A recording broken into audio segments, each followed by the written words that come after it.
Good morning students. આજે આપણે 507નું યુનિટ 3 સ્ટાર્ટ કરશું. યુનિટ 3 બી યુનિટ 2ના જેમ ક્લાસિકલ મિકેનિક્સનું છે અને same book introduction to classical mechanics by RG Takwale and PS Puranik same બુકમાંથી છે. એ સેમ બુકનું chapter 11 that is variational principle, Lagrange's and Hamiltonian's equations. Last યુનિટમાં આપણે લાંગ્રાન્જેસ ઇક્વેશન સ્ટડી કર્યા હતા. આ વખતે આપણે હેમિલ્ટન્સ ઇક્વેશન સ્ટડી કરશું અને વેરિએશનલ પ્રિન્સિપલ પણ સ્ટડી કરશું. હવે તમને લાસ્ટ યુનિટમાં આપણે કોન્ફિગરેશન સ્પેસ ડિફાઇન કરી હતી. યાદ છે કોન્ફિગરેશન સ્પેસ શું હોય? અગર આપણી પાસે આપણી એક સિસ્ટમ છે જેના પાસે કેપિટલ એન પાર્ટિકલ્સ છે અને કે કોન્સ્ટન્ટ્સ છે, તો આપણી ડિગ્રી ઓફ ફ્રીડમ કેટલી થાય? ડિગ્રી ઓફ ફ્રીડમને અગર હું સ્મોલ એનથી દર્શાવતી હું તો ડિગ્રી ઓફ ફ્રીડમ થાય 3n - k. એટલે આ તમારું ડિગ્રી ઓફ ફ્રીડમ થયું. અને ડિગ્રી ઓફ ફ્રીડમ એટલે શું? Degree of freedom is the degree of freedom is the number of independent coordinates or independent variables required to describe a system. આખી સિસ્ટમને ડિસ્ક્રાઇબ કરવા માટે આ ડિગ્રી ઓફ ફ્રીડમ જેટલા એટલે કે n જેટલા કોઓર્ડિનેટ જોઈએ. તો અગર આપણી degree of freedom small n છે તો આપણે એક હાઇપોથેટિકલ n ડાયમેન્શનલ સ્પેસ લઈએ. આપણે XYZ કેવી સ્પેસ હતી? XYZ એ 3 ડાયમેન્શનલ સ્પેસ છે. 3 ડાયમેન્શનલ સ્પેસ કે 3D સ્પેસ. 3D સ્પેસ એટલે 3 એક્સિસ હોય XYZ. એ જ રીતે તમે એક n ડાયમેન્શનલ સ્પેસ કન્સિડર કરો. n ડાયમેન્શનલ સ્પેસ એટલે કે તમારા n એક્સિસ હોય 1 2 3 4 5 6 એવી રીતે n નંબર ઓફ કોઓર્ડિનેટ્સ કે n એક્સિસ હોય. હવે આવી જે સ્પેસ હોય ને એને કોન્ફિગરેશન સ્પેસ કહેવાય. The n dimensional space is called configuration space. અને કોન્ફિગરેશન સ્પેસમાં કોઈ બી પોઈન્ટ હોય ને એને સિસ્ટમ પોઈન્ટ કહેવાય. બરાબર?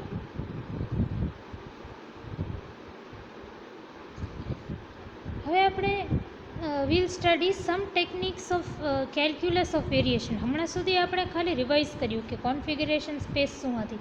આ તો આપણે લાસ્ટ યુનિટમાં પણ જોયું હતું. Now some techniques of calculus of variables. આ થોડુંક મેથેમેટિક્સ આપણે જોઈશું કે કેલ્ક્યુલસ ઓફ વેરિએશન શું છે. અને આપણે આખું કેલ્ક્યુલસ ઓફ વેરિએશન સ્ટડી નહીં કરી, ખાલી જેટલું આપણે ક્લાસિકલ મિકેનિક્સમાં જરૂર છે એટલું સ્ટડી કરશું. The basic problem of calculus of variation is to find a path in one dimensional between x1 and x2 such that the line integral of some function f is an extremum, that is maximum or minimum. તો આપણે calculus of વેરિએશનમાં problem શું છે, કરવું શું છે, what is the aim or what is the problem? તો calculus of વેરિએશનમાં આપણે એક ફંક્શન એફ લેશું. એક ફંક્શન એફ જે વાય ડેશ અને એક્સ ઉપર ડિપેન્ડન્ટ છે. આપણે એ ફંક્શનનો line integral, the line integral of this function એટલે આપણે અહીંયા ઇન્ટિગ્રલ લેવાનો between x1 and x2. Between x1 and x2 એટલે અહીંયાથી x1 અને x2 should be extremum. Extremum એટલે કોઈ પણ એક્સ્ટ્રીમ, મેક્સિમમ કે મિનિમમ, વિચ મીન્સ કે આ જે ઇન્ટિગ્રલ બન્યું લાઇન ઇન્ટિગ્રલ એ આઈધર મિનિમમ હોવું જોઈએ કાં મેક્સિમમ હોવું જોઈએ, દેટ ઇઝ એક્સ્ટ્રીમમ હોવું જોઈએ. હવે આને હું જે નામ આપીશ, ઇન્ટિગ્રલ જે નામ આપીશ. આ જો 11.1માં ઇન્ટિગ્રલ જે નામ આપ્યો છે. હવે એફના 3 વેરિયેબલ્સ ઉપર ધ્યાન આપો. હવે એક્સ શું છે? એક્સ એક ઇન્ડિપેન્ડન્ટ કોઓર્ડિનેટ છે એટલે એ એક્સ કોઈ ઉપર ડિપેન્ડ નથી કરતું. પછી વાય શું છે? Y is the function of x. આ જો y is a function of x, y x લખેલું છે એટલે આ જે વાય છે એ ઇન્ડિપેન્ડન્ટ વેરિયેબલ નથી, વાય એક્સ ઉપર ડિપેન્ડ કરે છે. અને વાય ડેશ શું છે? વાય ડેશ તમને ખબર છે, વાય ડેશ એટલે ડિફરન્સિએશન ઓફ વાય, એટલે વાય ડેશ એટલે dy/dx.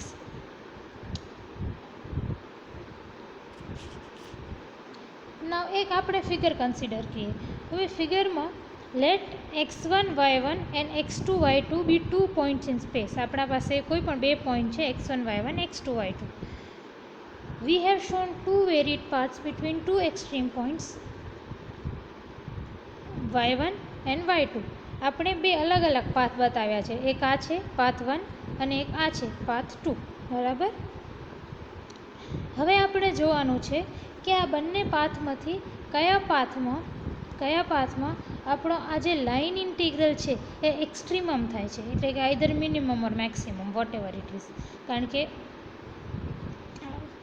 આપણી કેલ્ક્યુલસમાં એ જ ફાઇન્ડ આઉટ કરવાનું છે ને કે એવો પાથ જ્યાં તમારું આ ફંક્શનનો લાઇન ઇન્ટિગ્રલ કોના વચ્ચે x1 અને x2ના વચ્ચે એ એક્સ્ટ્રીમમ હોય. એક્સ્ટ્રીમમ મિનિંગ હવે એક્સ્ટ્રીમમ કહું એનો મતલબ શું ધ્યાન રાખજો. એક્સ્ટ્રીમમ એટલે કોઈ બી એક્સ્ટ્રીમમાં, કાં મેક્સિમમ કાં તો મિનિમમ. બરાબર. We associate a parameter alpha with all the possible curves. એટલે અહીંયા જે 2 પોસિબલ કર્વ્સ છે તો જે પણ પોસિબલ કર્વ્સ હોય એના સાથે આપણે દરેક પાથ સાથે એક પેરામીટર આલ્ફા કન્સિડર કરો. આનો આલ્ફા કંઈક હશે, પાથ 1નો આલ્ફા કંઈક અલગ હશે. અગર થર્ડ પાથ તમે કાઢતા હો તો એનો બી આલ્ફા કંઈક અલગ હશે.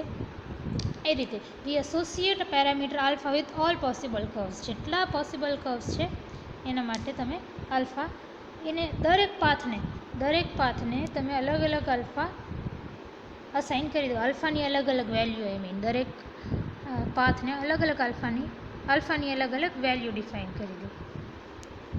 હવે તમારો વાય જે છે એ અહીંયા જો વાય કોના ઉપર ડિપેન્ડન્ટ હતો, મેં સ્ટાર્ટિંગમાં કીધું વાય ખાલી એક્સ ઉપર ડિપેન્ડન્ટ હતો. હવે આપણે શું કર્યું કે હવે આપણે બધા પાથ સાથે એક પેરામીટર આલ્ફા પણ એસોસિએટ કરી દીધું. વિચ મીન્સ વાય કોનો ઉપર ડિપેન્ડન્ટ હશે, એક્સ ઉપર તો હશે જ અને સાથે આલ્ફા ઉપર પણ હશે. So y will no longer be y x જેવું નહીં હોય, વાય આલ્ફા એક્સ હશે. બરાબર. તો વાય આલ્ફા એક્સ. હવે છે ને આપણે વાય આલ્ફા એક્સને આ ઇક્વેશન આ રીતે લખીએ. Y alpha x is equal to y 0x plus alpha eta x. આ રીતે લખ્યું છે. હવે આમાં તમને વાય 0x તો સમજાઈ ગયું. આલ્ફાની જગ્યાએ 0 પુટ કરો તો વાય 0x આવે. અને આલ્ફા તો તમને ખબર છે, આપણે એક પેરામીટર ઇન્ટ્રોડ્યુસ કર્યું છે. ઈટા એક્સ શું છે? Eta x is some function of x. Obviously eta x સાથે છે તો એક્સનો જ ફંક્શન હોય. Eta is some function of x which has a continuous first derivative. મતલબ કે એનો ઈટા ડેશનો ઈટાનો first derivative eta dash exist કરે છે. It has continuous first derivative and function itself vanishes at both x1 and x2. એટલે કે eta dash એક્સની value અગર તમે x1 નાખો તો બી વેનિશ થઈ જાય, 0 થઈ જાય. અને x2ની વેલ્યુ નાખો તો પણ વેનિશ થઈ જાય. જો function વેનિશિસ at x1 and x2. તો એક્સની જગ્યાએ x1 કે એક્સની જગ્યાએ x2 નાખો તો આપણું ફંક્શન જ 0 થઈ જાય. એને આ રીતે મેં લખી દીધું, eta x1 is equal to eta x2 is equal to 0. તો આપણે આ ઈટા ફંક્શનને પણ ડિફાઇન કરી દીધું. હવે with the dependence of y on alpha in addition to x the integral becomes. હવે આ ઇન્ટિગ્રલ જો આ ઇન્ટિગ્રલને ફરીથી હું લખીશ. હવે આપણે પાથને આલ્ફા ઉપર પણ ડિપેન્ડ કરવાનું છે તો હું જેની જગ્યાએ જે આલ્ફા લખીશ. બરાબર. જેની જગ્યાએ જે આલ્ફા લખ્યું. પછી હવે આપણું વાય કોના ઉપર ડિપેન્ડન્ટ છે? વાય આલ્ફા એક્સ ઉપર ડિપેન્ડન્ટ છે. બરાબર. તો વાય ડેશ પણ આલ્ફા એક્સ ઉપર ડિપેન્ડન્ટ થશે. વાય આલ્ફા એક્સ અને વાય ડેશ પણ આલ્ફા એક્સ. તો અહીંયા વાયની જગ્યાએ વાય આલ્ફા એક્સ અને વાય ડેશની જગ્યાએ વાય ડેશ આલ્ફા એક્સ. તો જો સેમ ઇક્વેશન અહીંયા લખી છે, વાયની જગ્યાએ વાય આલ્ફા એક્સ અને વાય ડેશની જગ્યાએ વાય ડેશ આલ્ફા એક્સ. બરાબર. હવે જો 11.1માંથી ખાલી આલ્ફા એડ કર્યું છે, વાયની જગ્યાએ વાય આલ્ફા એક્સ, વાય ડેશની જગ્યાએ વાય ડેશ આલ્ફા એક્સ. હવે કોઈ પણ વેલ્યુ મેક્સિમમ કે મિનિમમ છે કે નહીં, વાયની વેલ્યુ મેક્સિમમ કે મિનિમમ છે કે નહીં, કે extremum, maximum or minimum is extremum, either maximum or minimum, A check કરવા માટે આપણે શું કરીએ, આપણે ડીવાય બાય ડીએક્સને 0 નાખીએ. હવે ડીવાય બાય ડીએક્સ 0 છે તો વાયની એ વેલ્યુ એક્સ્ટ્રીમમમાં છે, એટલે કે મિનિમમ કે મેક્સિમમ. આ તમને મેથ્સમાં ખબર હશે. તો અગર આની એક્સ્ટ્રીમમ વેલ્યુ લેવી હોય તો આપણે શું કરવું પડે, જે alpha del J by del alpha is equal to 0. આપણે એનો ફર્સ્ટ ડિફરન્સિએશન કરી અને એને 0 સાથે ઇક્વેટ કરી દેવું. હવે આપણે ઇક્વેશન 11.3 ને બંને બાજુ આલ્ફા સાથે ડિફરન્શિએટ કરશું. બંને બાજુ આલ્ફા સાથે ડિફરન્શિએટ કરશું તો કંઈક આવું આવશે. બરાબર. હવે ફર્સ્ટ ટર્મ શું થશે, del f by del y. First because જો એફ કોનો પર ડિપેન્ડન્ટ છે, વાય ડેશ ને એક્સ, તો del f by del y અને del y by del alpha. તો આ જો ડેલ વાય જશે તો del f by del alpha જ બચ્યું. સેકન્ડ ટર્મ પણ આવી જશે, del y by del alpha, del y by del alpha. ખાલી આપણે સેકન્ડ પેરામીટર જે છે ડેલ વાય ડેશ ને ડેલ વાય ડેશ, એને મલ્ટીપ્લાય એન્ડ ડિવાઈડ કરશું. એ જ રીતે થર્ડ શું બચશે, થર્ડ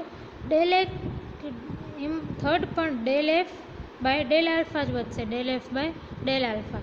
ખાલી આપણે ડેલ એક્સને મલ્ટીપ્લાય એન્ડ ડિવાઈડ કરશું. બરાબર. હવે આ થર્ડ ટર્મ ઉપર ધ્યાન આપો.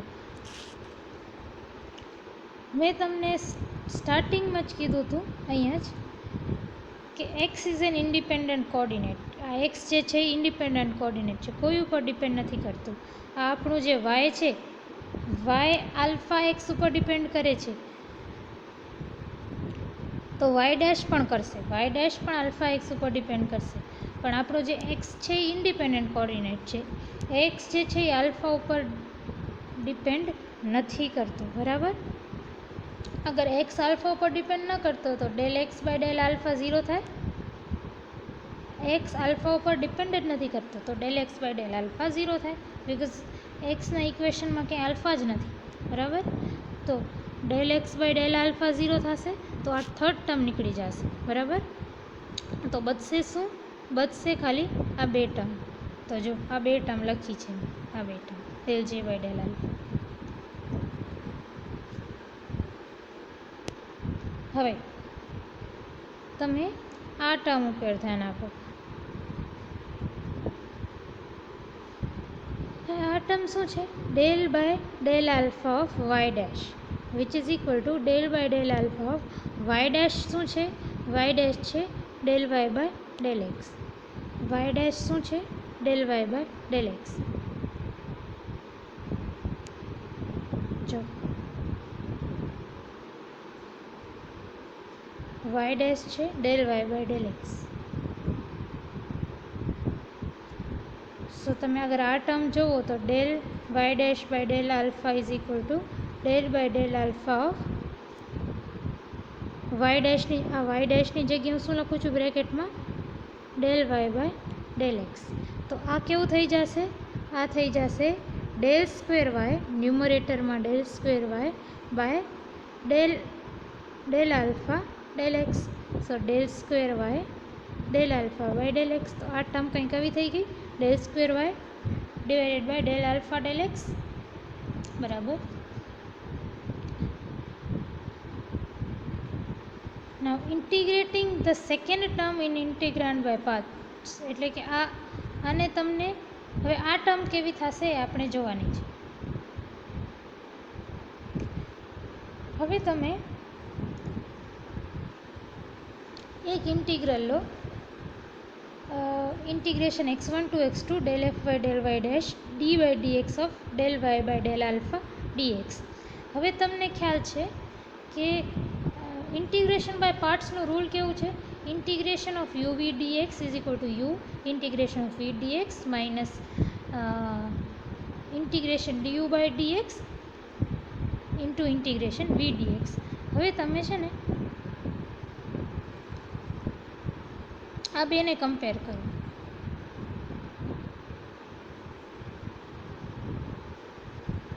અગર તમે બેને કમ્પેર કરો તો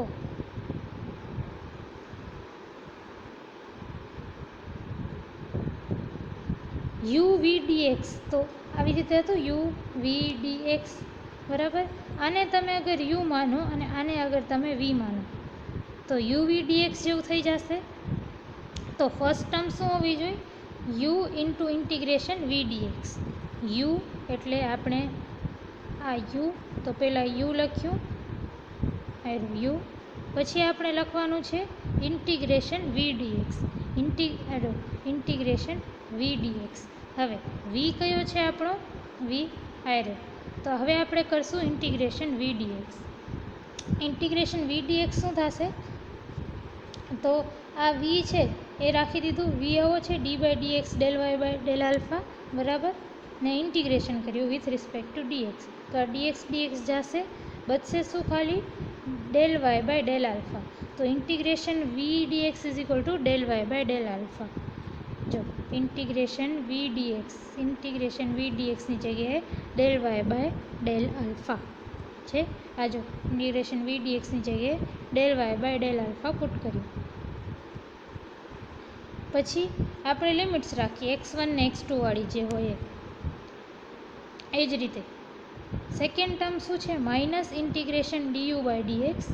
તો યુ શું છે? આ તો માઇનસ ઇન્ટિગ્રેશન પછી ડીયુ બાય ડીએક્સ. તો યુ શું છે? આ તો ડીયુ બાય ડીએક્સ કંઈક આવું થશે, d by dx of u, બરાબર. આ શું છે? D by dx of u. U શું છે? Del f by del y dash. અને પછી શું છે?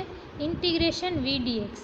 પછી શું છે? ઇન્ટિગ્રેશન વી ડીએક્સ જે આપણે ફાઇન્ડ આઉટ કર્યું del y by del alpha. તો અહીંયા રાખ્યું del y by del alpha into dx. હવે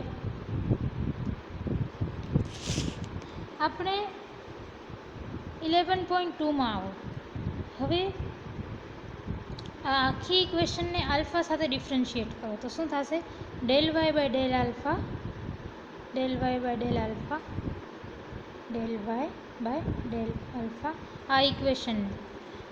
હવે આ ફર્સ્ટ ટર્મ જે છે આલ્ફા ઉપર ડિપેન્ડન્ટ નથી, એટલે આ ટર્મ કોઈ કન્ટ્રીબ્યુશન નહીં કરે.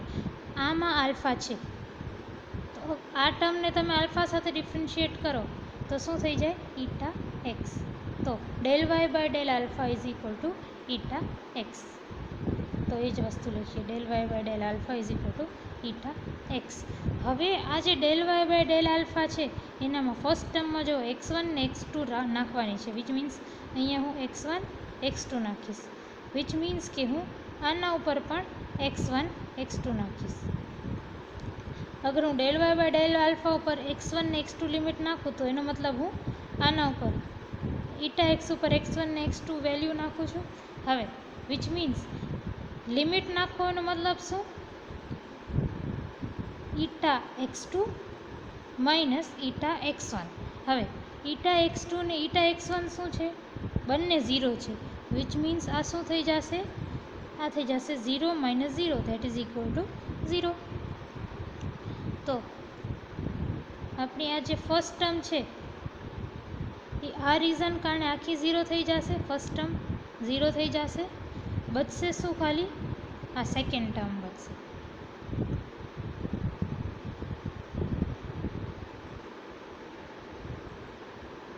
હવે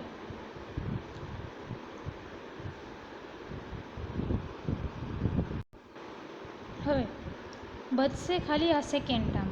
હવે તમે જુઓ 11.5 ઇક્વેશનમાં 11.5 ઇક્વેશનમાં આ જે સેકન્ડ ટર્મ છે આ આવી જ છે, del f by del y dash, પછી ડી સ્ક્વેર વાય, તો d square y by del alpha del x, તો આ નીચે ડેલ આલ્ફા ડેલ એક્સ, બરાબર. તો તમે હવે આ ઇક્વેશન છે, આ ને આ તો સેમ છે, તો એની જગ્યાએ હું આ પુટ કરી શકું, આ બંને સેમ છે, બરાબર. તો હું આની જગ્યાએ આ ટર્મ પુટ કરી શકું.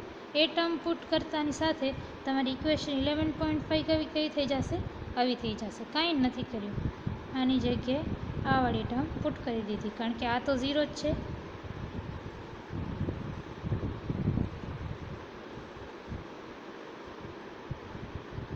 હવે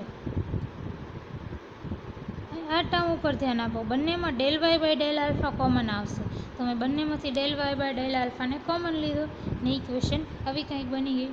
હવે del y by del alpha શું છે, ઈટા એક્સ. જો del y by del alpha eta x છે, તો મેં આ ડેલ વાય બાય ડેલ આલ્ફાની જગ્યાએ ઈટા એક્સ લખી દીધું, બરાબર. હવે આપણી કન્ડિશન કઈ છે, આપણી કન્ડિશન છે કે del J by del alpha is 0, ત્યારે જ એક્સ્ટ્રીમમ વેલ્યુ આવે. તો આપણે શું કરવાનું, del J by del alpha is 0, this del J by del alpha is 0. હવે અગર આ આખું 0 હોય એનો મતલબ કે આ બ્રેકેટ પણ 0 છે, આ બ્રેકેટ 0 છે, તો this bracket is equal to 0. તો એ બ્રેકેટને, આ જે બ્રેકેટ છે દેટ ઇક્વલ ટુ 0 એ મેં લખી દીધું અહીંયા. જો એ bracket that equal to 0 del f by del y minus d by dx of del f by del y dash. Equation 11.9 ને છે ને યુલર્સ ઇક્વેશન કહેવાય. This is called Euler's equation, બરાબર. હવે યુલર્સ ઇક્વેશનને આપણે હજી એક ફોર્મમાં લખીએ, આ સેમ ઇક્વેશનને આપણે એક અલગ ફોર્મમાં લખશું. કઈ રીતે, તો તમને ખબર છે કે વાય એફ જે છે એ વાય ડેશ અને એક્સ ઉપર ડિપેન્ડન્ટ છે. જો એફ કોન ઉપર ડિપેન્ડન્ટ છે, સ્ટાર્ટિંગમાં આપણે અહીંયા આવીએ તો એફ વાય ડેશ ને એક્સ ઉપર ડિપેન્ડન્ટ છે,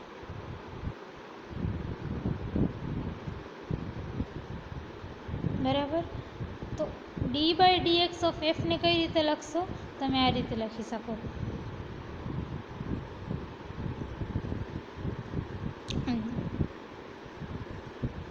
df by dx plus df by del f by del x તો છે જ, પછી ડેલ વાય બાય ડેલ વાયને મલ્ટીપ્લાય ડિવાઈડ કરો, કારણ કે વાયનો ફંક્શન છે. એ જ રીતે del f by del y dash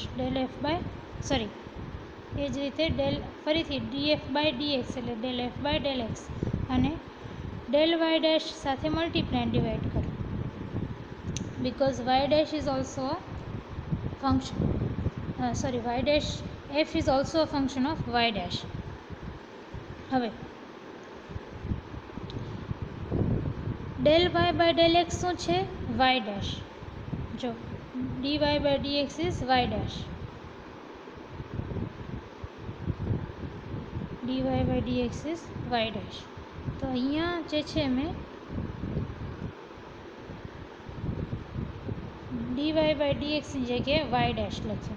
એ જ રીતે dy dash by dx શું થાય, dy dash by dx થાય d of dy by dx, બરાબર. y dash આપણું છે dy by dx, which means d square y by dx square, એટલે કે y double dash, to second differentiation, તો y double dash. તો આ dy dash by dx શું થશે, y ડબલ ડેશ, બરાબર. હવે તમે છે ને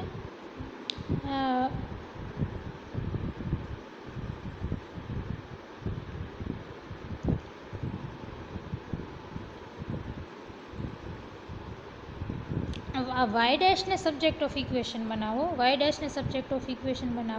અને બાકી બંને ટર્મ્સને આ બાજુ લઈ જાઓ. જો આ બાજુ પહેલાંથી આ df બાય dx તો હતું જ, df by dx minus del f by del x અને minus y dash del f by del y. તો આ જ ઇક્વેશન છે સ્ટારવાળી, ખાલી વાય ડબલ ડેશ વાળી ટર્મને, આ થર્ડ ટર્મને સબ્જેક્ટ ઓફ ઇક્વેશન બનાવ્યું, બાકી બંને ટર્મ્સને આ બાજુ લઈ ગયા. બરાબર.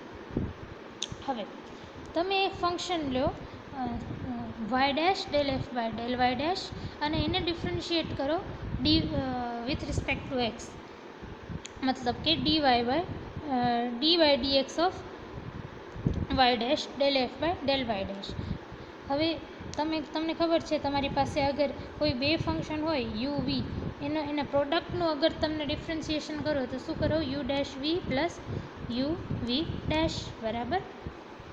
તો યુ ડેશ વી, આ ફર્સ્ટ આને તમે યુ માનો ને આને તમે વી માનો, તો આપણે શું કરવાનું? પહેલાં એકને ડિફરન્શિએટ કરવાનું, બીજાને કોન્સ્ટન્ટ રાખવાનું, પછી પહેલાંને કોન્સ્ટન્ટ રાખવાનું અને બીજાને ડિફરન્શિએટ કરવાનું. તો હું પહેલાંને ડિફરન્શિએટ કરીશ. વાય ડેશનું ડિફરન્સિએશન શું થાય? વાય ડબલ ડેશ થાય. અહીંયા મેં સમજાવ્યું કઈ રીતે. તો પહેલાં તો આને del f by del Y ડેશને કોન્સ્ટન્ટ રાખ્યું ને પહેલાંને પહેલી ટર્મને ડિફરન્શિએટ કર્યો, વાય ડેશનો ડિફરન્સિએશન વાય ડબલ ડેશ. પછી મેં શું કર્યું કે વાય ડેશને કોમન રાખ્યું, કોન્સ્ટન્ટ રાખ્યું, અને આને ડિફરન્શિએટ કર્યું, d by dx of del f by del y dash, એને ડિફરન્શિએટ કરી દીધું, આને ડિફરન્શિએટ કર્યું. તો જો આવું કંઈક આવ્યું. હવે તમારી પાસે y double dash del f by del y ડેશની વેલ્યુ છે, એ ઉપાડીને તમે આ જો y double dash del f by del y ડેશની વેલ્યુ છે એ ઉપાડીને તમે અહીંયા સબસ્ટિટ્યૂટ કરી દો. સબસ્ટિટ્યૂટ કરશો તો તમારી ઇક્વેશન કંઈક આવી આવશે. બરાબર. પછી તમારે શું કરવાનું કે જો વાય ડેશ કોમન છે, તો માઇનસ વાય ડેશ અગર આ બંનેમાંથી ટર્મમાંથી તમે કોમન લેશો તો આ બે ટર્મ કેવી થઈ જશે? આવી. હવે ઇક્વેશન, હવે આ બ્રેકેટ ટર્મ ઉપર ધ્યાન આપો. બ્રેકેટ ટર્મ શું છે? બ્રેકેટ ટર્મ છે del f by del y minus d by dx of del f by del y dash. બરાબર. તો હવે તમે આ બ્રેકેટ ટર્મને ઇક્વેશન 11.9 સાથે કમ્પેર કરો. 11.9 જો 11.9 શું કહે છે? એમ જ કહે છે કે પેલી બ્રેકેટ ટર્મ જે છે del f by del y minus d by dx del f by del y dash એ 0 છે. તો આ બ્રેકેટ ટર્મની જગ્યાએ તમે 0 નાખી દો તો બચશે શું? ખાલી આ બે ટર્મ બચશે.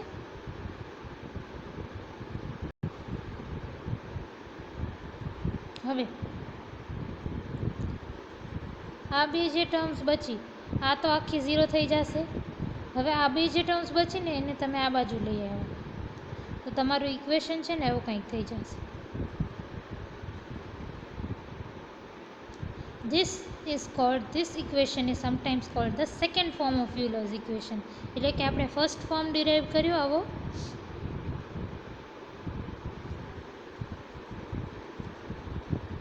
This is the first form, પહેલો જ આપણે Euler's equation ડિરાઈવ કર્યો, ને આ શું છે? આ છે second form of Euler's equation. Second form of Euler's equation. Now if f does not depend explicitly upon x, એટલે f ફંક્શનમાં x એક્સપ્લિસિટલી નથી આવતો, એટલે f x ઉપર ડિપેન્ડ નથી કરતો, તો del f by del x 0 થઈ જાય ને. તો del f by del x 0 થઈ જશે, એટલે આ ટર્મ 0 થાય અગર f does not depend upon x. તો બચ્યું શું? બચી ખાલી આ ટર્મ. હવે differentiation of something is constant, differentiation of something is 0, which means that term will be constant. કોન્સ્ટન્ટનું ડિફરન્સિએશન કરો તો જ 0 આવે. અગર આ બ્રેકેટનું ડિફરન્સિએશન કરવાથી 0 આવે એનો મતલબ આ બ્રેકેટ કોન્સ્ટન્ટ હશે. તો આ બ્રેકેટને મેં f minus y dash del f by del Y ડેશને મેં કોઈક તો કોન્સ્ટન્ટ લખી નાખ્યું. બરાબર. Now delta notation. What is delta notation? આપણે સેમ કેલ્ક્યુલસ ઓફ વેરિએશન ને સ્ટડી કરશું, જોશું. ખાલી આપણે અલગ ટાઈપની નોટેશન, ડેલ્ટા નોટેશનથી એને ડિનોટ કરશું. હવે આપણી ઇક્વેશન 11.8 કેવી છે? જો આ ઇક્વેશન 11.8ને મેં ફરીથી અહીંયા લખી.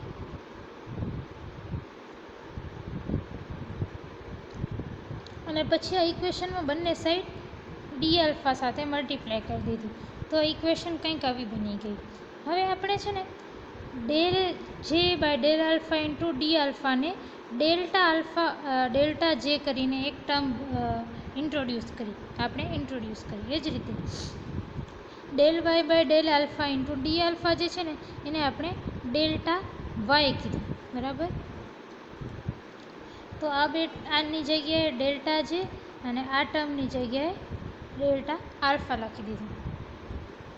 હવે in this the condition of extremum becomes, એક્સ્ટ્રીમમની કન્ડિશન શું છે? એક્સ્ટ્રીમમની કન્ડિશન છે del J by del alpha is 0.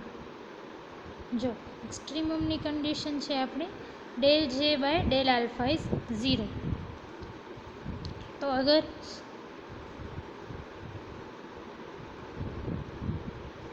Del J by del alpha 0 થાય તો ડેલ્ટા જે પણ 0 થવો જોઈએ, બરાબર. તો condition of extremum is this delta j is equal to 0. હવે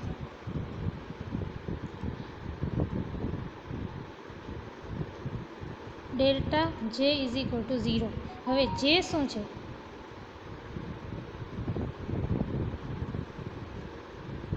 જે આવું કંઈક છે. જો જે આવું કંઈક છે તો ડેલ્ટા જે શું હશે? ડેલ્ટા જે હશે delta of integration x1 x2 x1 to x2 f y y dash x dx આવું હશે. ખાલી આની આગળ ડેલ્ટા લગાવી દેવાનું બંને બાજુ.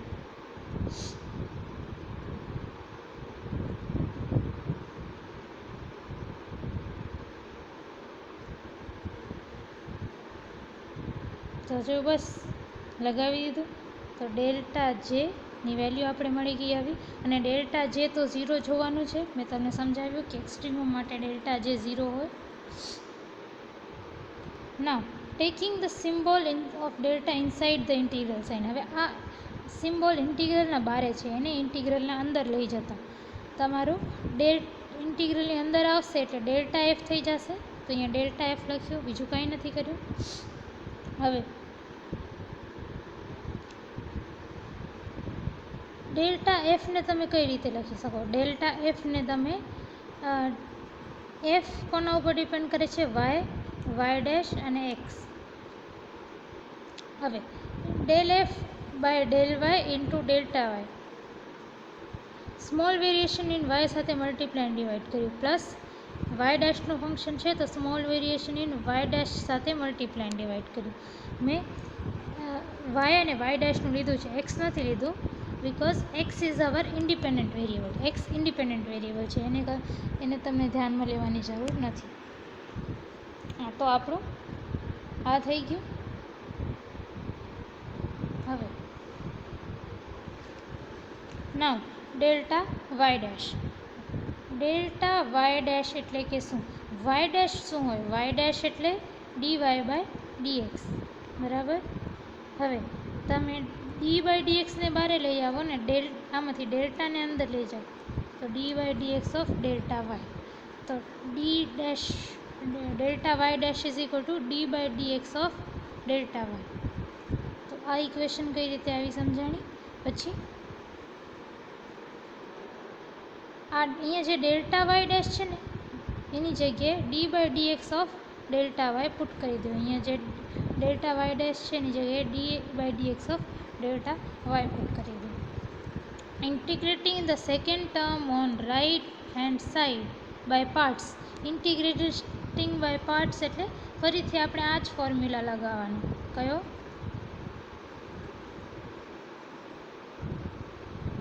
આવડો ઇન્ટિગ્રેશન બાય પાર્ટ્સ ફોર્મ્યુલા લગાડવાનો.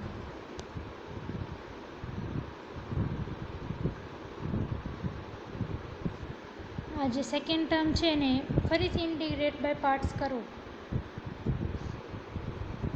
આને તમે યુ માનો અને આને તમે વી માનો, આટલાને વી માનો અને બાકી આને તમે યુ માનો અને ઇન્ટિગ્રેટેડ બાય પાર્ટ્સ. તો તમને આ ટર્મ આવી થઈ જશે. ફરીથી હું તમને ઇન્ટિગ્રેટ કરીને નહીં બતાવું, સેમ જ સ્ટેપ્સ છે, બરાબર. તો તમારો આ જે સેકન્ડ ટર્મ છે એ આવી કંઈક થશે.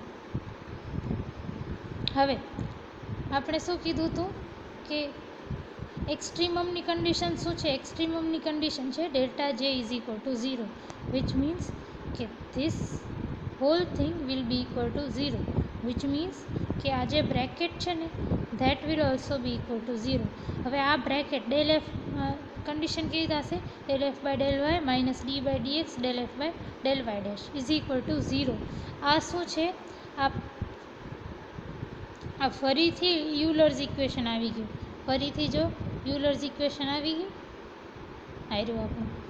જો એ જે ઇક્વેશન છે એ ફરીથી યુલર્સ ઇક્વેશન છે. તો આપણે શું કર્યું કે ડેલ્ટા નોટેશન સાથે આપણે સેમ યુલર્સ ઇક્વેશનને ડિરાઇવ કર્યું છે. નાવ એપ્લિકેશન્સ ઓફ વેરિએશનલ પ્રિન્સિપલ. આપણે હમણાં વેરિએશનલ પ્રિન્સિપલ ભણ્યું, હવે આપણે એની એપ્લિકેશન્સ જોઈશું. એક એપ્લિકેશન કન્સિડર કરીએ. આપણે ખબર છે કે કોઈ પણ આ રીતે એક પ્લેન હોય, એમાં તમે કોઈ પણ 2 પોઈન્ટ્સ કન્સિડર કરો, તો એ 2 પોઈન્ટ્સ વચ્ચે શોર્ટેસ્ટ ડિસ્ટન્સ કયો હોય? એ 2 પોઈન્ટ્સ વચ્ચે સૌથી નાનામાં નાનો ટૂંકામાં ટૂંકો ડિસ્ટન્સ કયો હોય? આપણે એક સ્ટ્રેટ લાઇન, સીધી સ્ટ્રેટ લાઇન દોરો તો એ ટૂંકામાં ટૂંકો ડિસ્ટન્સ થાય. આવી રીતે દોરો એ લાંબો છે, આ રીતે દોરશો તો એ બી લાંબો છે. ટૂંકામાં ટૂંકો ડિસ્ટન્સ કોઈ પણ પ્લેનમાં 2 પોઈન્ટ્સ વચ્ચે ટૂંકામાં ટૂંકો ડિસ્ટન્સ એટલે શું? કે એ 2 વચ્ચે તમે આમ સીધી લીટી સ્ટ્રેટ લાઇન દોરી દો.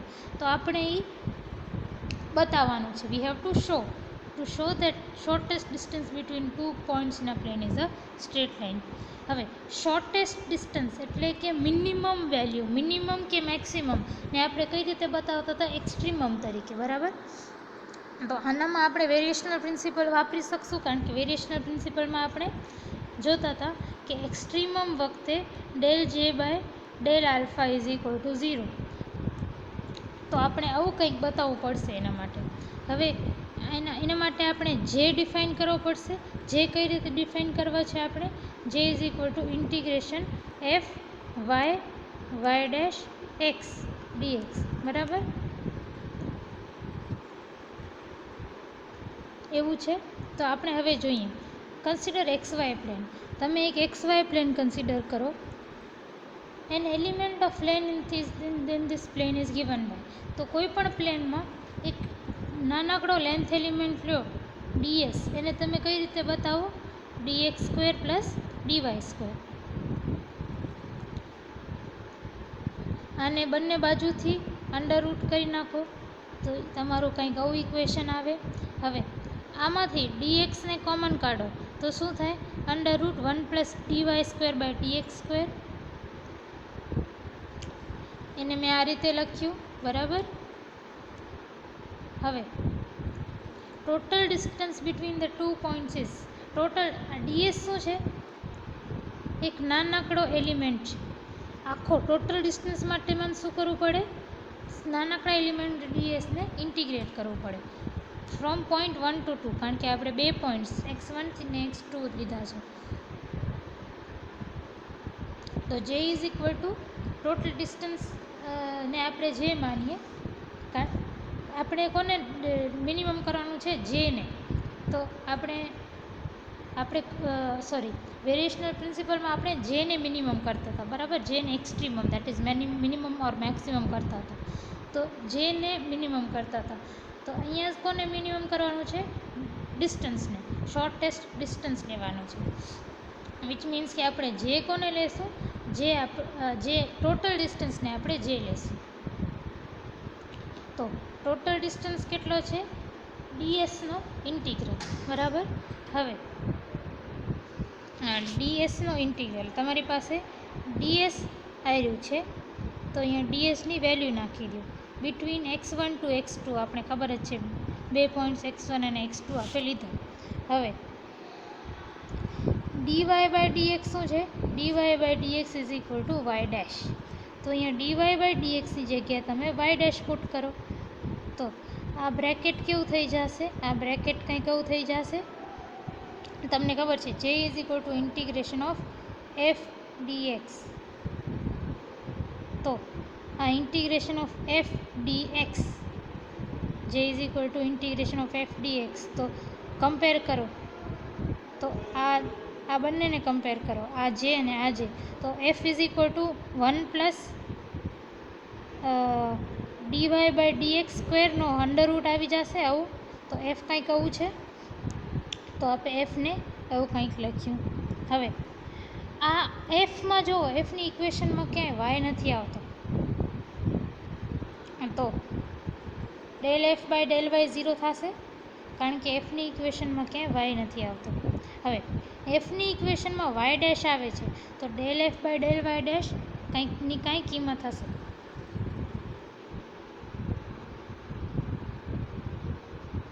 હવે આને તમે વાય ડેશ સાથે ડિફરન્શિએટ કરો. આ બંને બાજુ વાય ડેશથી ડિફરન્શિએટ કરો તો આનું વાય ડેશ સાથે ડિફરન્શિએશન શું આવશે? આવું કંઈક આવશે. જો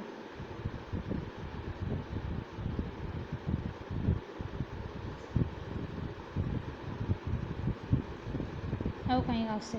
હાફ 1 પ્લસ વાય ડેશનો માઇનસ હાફ. આ તમે જાતે કરી શકો, આ સિમ્પલ મેથેમેટિક્સ છે. અને પછી આનું ડિફરન્સિએશન એટલે કે 2 વાય ડેશ. એટલે આ 2 જશે y dash into 1 plus y dash સ્ક્વેરનો માઇનસ હાફ એટલે નીચે આવશે એટલે y dash divided by 1 plus under root 1 plus y dash square. તો આનું વાય ડેશ સાથે ડિફરન્સિએશન કંઈક આવું આવશે. હવે તમને યુલર્સ લેંગ્રાન્જેસ ઇક્વેશન ખબર છે, 11.9માં જોઈ હતી, કંઈક આવી છે. હવે ડેલ એફ બાય ડેલ વાયની વેલ્યુ નાખી દો અને del f by del y ડેશની વેલ્યુ અહીંયા આ ઇક્વેશનમાં નાખી દો અહીંયા. તો તમારી આ ઇક્વેશન કેવી થઈ જશે? કંઈક આવી. કાંઈ નથી કરવાનું. જો આ યુલર્સ લેંગ્રાન્જેસ ઇક્વેશન છે 11.9 વાળી, ઉપર જોવો 11.9. હવે એમાં આ વેલ્યુ સબસ્ટિટ્યૂટ કરી દો તો તમારી કંઈક ઇક્વેશન આવી આવશે. હવે કોઈ પણ વસ્તુનો કોઈ પણ કોન્સ્ટન્ટ વેલ્યુનો ડિફરન્સિએશન 0 હોય, વિચ મીન્સ કે આ બ્રેકેટ જે છે એ કોન્સ્ટન્ટ હોવું જોઈએ તો જ એનું ડિફરન્સિએશન 0 થાય. તો મેં આ બ્રેકેટને એક કોન્સ્ટન્ટ સી માની લીધું. જો આ બ્રેકેટને એક કોન્સ્ટન્ટ સી માની લીધું, કોન્સ્ટન્ટ સી માની લીધું. તો અહીંયા મેં લખ્યું છે, અહીંયા લખેલું છે, બરાબર. હવે આ ઇક્વેશનમાંથી વાય ડેશને સબ્જેક્ટ ઓફ ઇક્વેશન બનાવતા y dash is equal to c divided by under root 1 minus c square. આવું કંઈક થાય.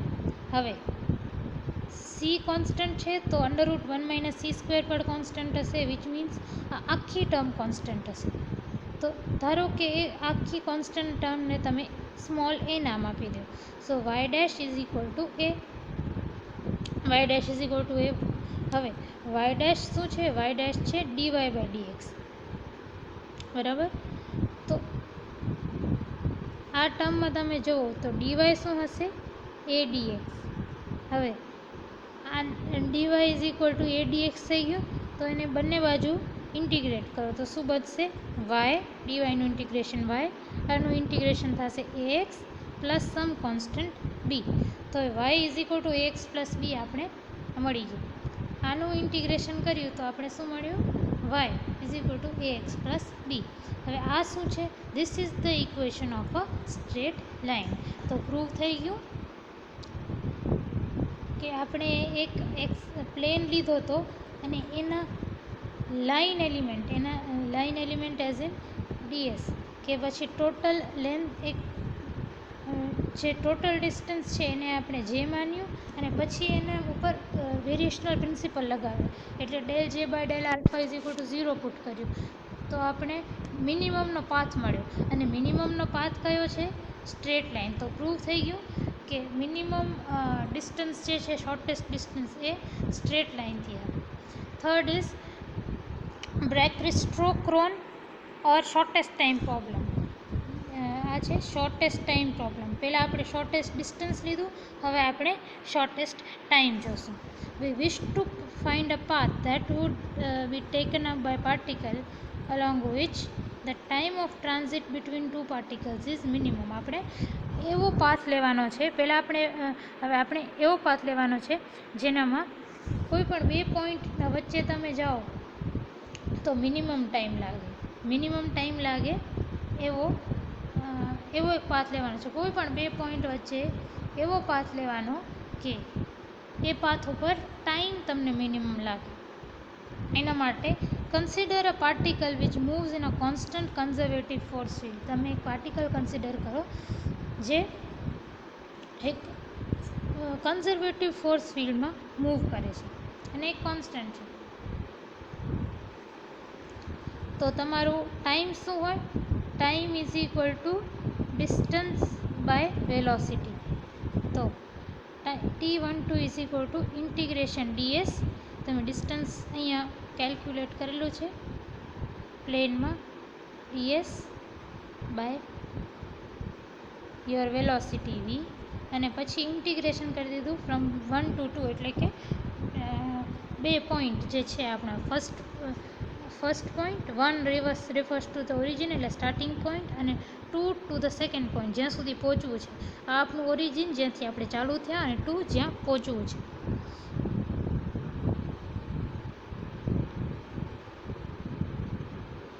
હવે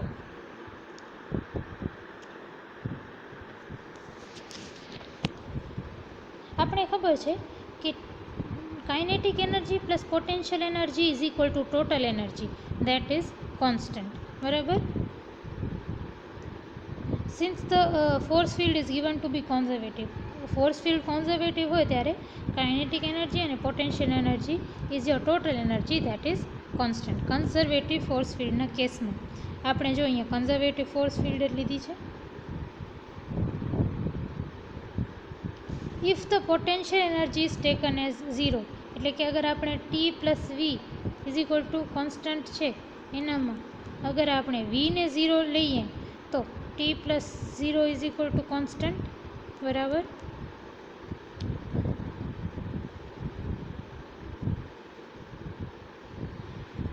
then we have T plus V, this is equal to 0 at origin since the particle is at rest there. હવે આપણે માન્યું છે કે આપણું પાર્ટિકલ ઓરિજિનમાં જ્યાં સ્ટાર્ટ થાય છે ને ત્યાં ઇટ ઇઝ એટ રેસ્ટ ઉપર, એટલે એની કોઈક વેલોસિટી નથી. તો T is equal two half mv².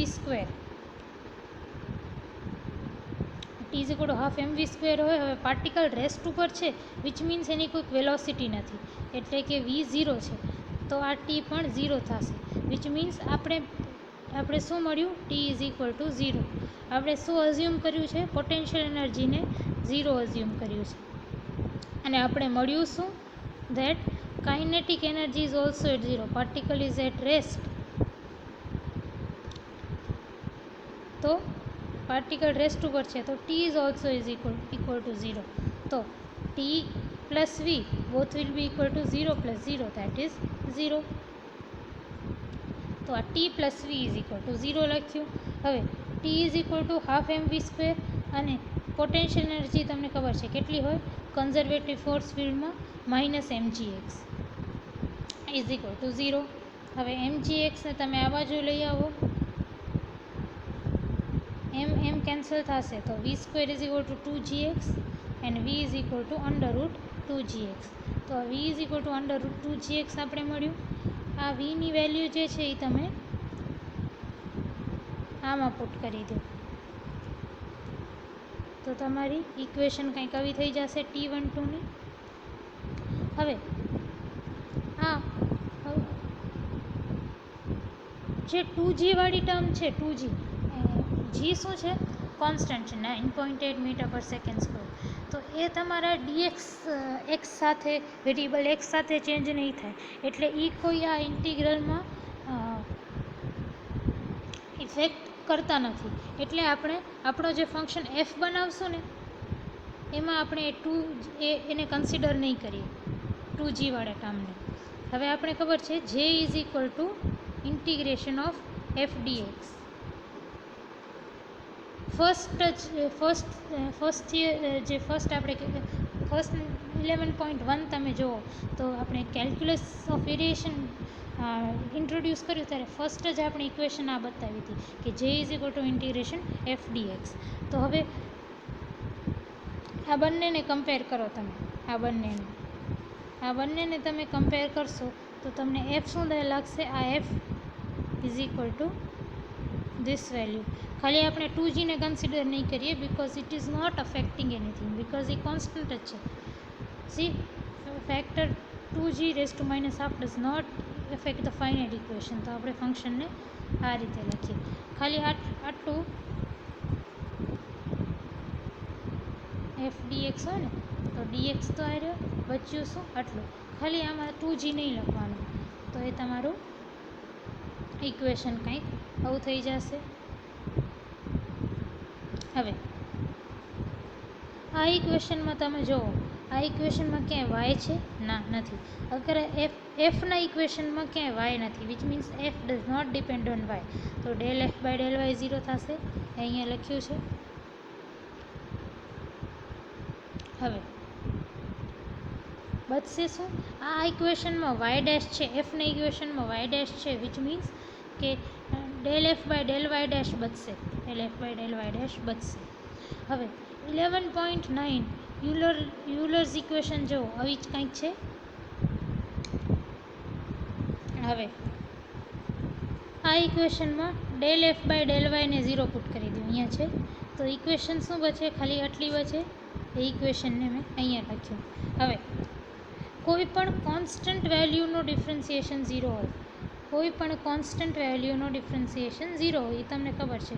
Which means કે આ જે બ્રેકેટવાળી ટર્મ્સ છે એ કોન્સ્ટન્ટ હોવી જોઈએ, કારણ કે આનો ડિફરન્સિએશન 0 છે. તો જો આ બ્રેકેટવાળી ટર્મને કોન્સ્ટન્ટ મેં અહીંયા લખ્યું. હવે અઝ્યુમ કરો કે આ constant del f by del, આ જે કોન્સ્ટન્ટ છે એ કોન્સ્ટન્ટને 1/√2 એ જસ્ટ અઝ્યુમ કરો ખાલી હમણાં માટે, બરાબર. હવે આને તમે વાય ડેશ સાથે ડિફરન્શિએટ કરો. Differentiate equation four with respect to y dash. So del f by del y dash is equal to, હવે આમાં વાય ડેશ સાથે અગર તમે ડિફરન્શિએટ કરતો હો તો 1/√x બારે આવી જશે, કારણ કે વાય ઉપર ડિપેન્ડ નથી કરતો, બરાબર. 1/√x પછી del by del y dash of this numerator, આ જે ન્યુમરેટર છે. હવે del y dash of 1 plus y dash square raise to half શું થાય?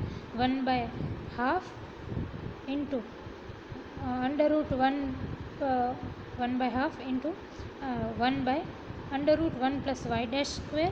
અને બચશે શું? ખાલી આટલાનું ડિફરન્સિએશન. આનું ડિફરન્સિએશન કરો તો શું થાય? આનું ડિફરન્સિએશન કરવાથી વાય ડેશ સ્ક્વેરનું ડિફરન્સિએશન 2y ડેશ થઈ જશે. આ સિમ્પલ મેથેમેટિક્સ છે જે આપણે 12th સ્ટાન્ડર્ડ સુધી કરેલી છે. આમાં કંઈ કન્ફ્યુઝન ન થવી જોઈએ તમને. આ 2 અને આ 2 કેન્સલ થશે તો બચશે શું? ખાલી આટલું. તો del f by del y ડેશની આ વેલ્યુ મેં અહીંયા લખી છે. જો અહીંયા વાય ડેશ હોવું જોઈએ. હવે del f by del y ડેશની વેલ્યુ તમને મળી ગઈ. હવે તમે શું અઝ્યુમ કર્યું હતું કે del f by del y is equal to 1/√2a. તો ઇઝ ઇક્વલ ટુ 1/√2a લખી દીધું તમે. હવે તમે શું કરો કે આ તમને મળી ગયું, આ તમારી પાસે છે, બંને બાજુ સ્ક્વેર કરી દો. સ્ક્વેર કરશો તો ઇક્વેશન કંઈક આવી બનશે. પછી તમે શું કરો કે વાય ડેશને સબ્જેક્ટ ઓફ ઇક્વેશન બનાવો ને બાકી બધા ટર્મ્સને આ બાજુ લઈ આવો, તો તમને વાય ડેશ કંઈક આવું મળશે. હવે વાય ડેશ શું છે? dy બાય dx, બરાબર. તો આની જગ્યાએ તમે અહીંયા dy બાય dx લખો. પછી dxને આ બાજુ લઈ જતા તમને શું મળશે? આ બાજુ dx લઈ જાઓ તો તમને શું મળશે? ડીવાયની વેલ્યુ મળશે. હવે ડીવાયની વેલ્યુ મળી તો તમે શું કરો? બંને બાજુ ઇન્ટિગ્રેટ કરો. બંને બાજુ ઇન્ટિગ્રેટ કરવાથી integration dy is equal to y. So y is equal to integration √x by √2a minus x into dx. તો એ વસ્તુ અહીંયા લખી દીધી મેં. To solve this we substitute. હવે આને સિમ્પલ વેમાં સોલ્વ કરવા માટે આપણે અમુક ટ્રિગ્નોમેટ્રિક આઇડેન્ટિટીઝ વાપરશું. ટ્રિગ્નોમેટ્રી તમે ઘણી હદ સુધી 12th સ્ટાન્ડર્ડમાં 10th થી 12th 11th 12thમાં સ્ટડી કરી લીધી છે. હવે consider x is equal two a1 minus cos theta. આવું એક્સનું આવું કંઈક એને આવી રીતે સબસ્ટિટ્યૂટ કરી દો તો ડીએક્સ શું થશે? એ પછી એક્સ ડીએક્સ શું થશે? એ કોન્સ્ટન્ટ રહેશે કારણ કે એ તો મલ્ટિપ્લિકેશનમાં છે. પછી 1નો ડિફરન્સિએશન 0 માઇનસ પછી આ માઇનસ આવશે. હવે આ કોસ થીટા જે છે, કોસ થીટાનો ડિફરન્સિએશન શું થાય? Minus sine theta. તો એ અને માઇનસ માઇનસ શું થઈ જાય? પ્લસ. માઇનસ માઇનસ પ્લસ થાય તો a sine theta d theta. તો dx is equal to a sine theta d theta. અને અંડરરૂટ આ જે છે આ term √x by √2a minus x શું થશે? એક્સની જગ્યાએ એ 1 માઇનસ કોસ થીટા નાખો ને પછી આ 2a એમને એમ લખો માઇનસ એક્સ. તો માઇનસ એક્સ, એક્સની વેલ્યુ અહીંયા માઇનસ કરી દો તો બચશે શું તમારી પાસે? આ ટર્મ એમને એમ રહેશે a1 માઇનસ કોસ થીટા અને આ કેવું થશે? a1 plus cos theta. 1 plus cos theta આવશે. બરાબર? a1 plus cos theta. અહીંયા કોસ થીટા આવશે સાઇન થીટાની જગ્યાએ.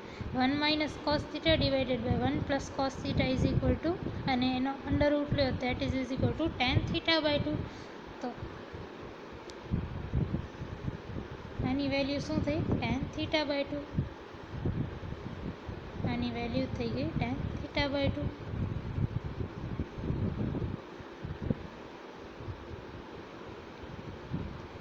તો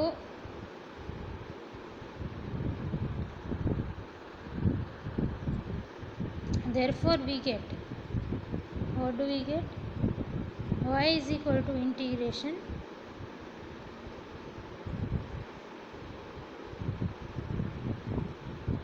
આ બધી વેલ્યુ સબસ્ટિટ્યૂટ કરો. આની આ વેલ્યુ પછી ડીએક્સની વેલ્યુ સબસ્ટિટ્યૂટ કરો. સબસ્ટિટ્યૂટ કરીને પછી એને ઇન્ટિગ્રેટ કરીને સોલ્વ કરો. આપણે ઇન્ટિગ્રેશન કરવાની જરૂર નથી, ડાયરેક્ટ તમને આ આપેલું છે. તમને જાતે કરવું હોય તો મેથ્સવાળા કરી શકે.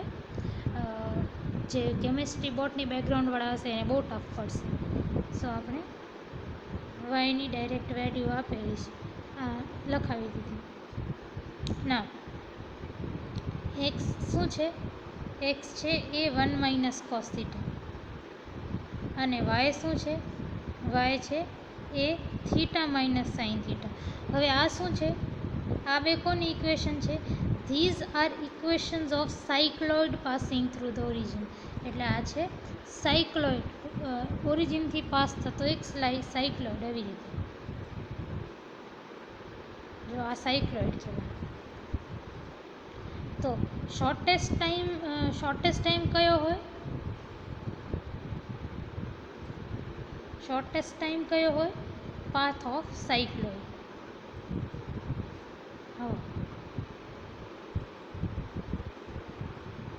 હવે તમે લોંગ ક્વેશ્ચન 10, લોંગ ક્વેશ્ચન 7 ને હોમવર્ક મળ્યો. પછી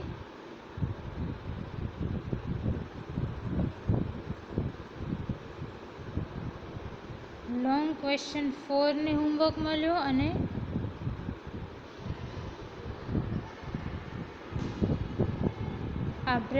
આને હોમવર્ક મળ્યો શોર્ટેસ્ટ ટાઈમ પ્રોબ્લેમ.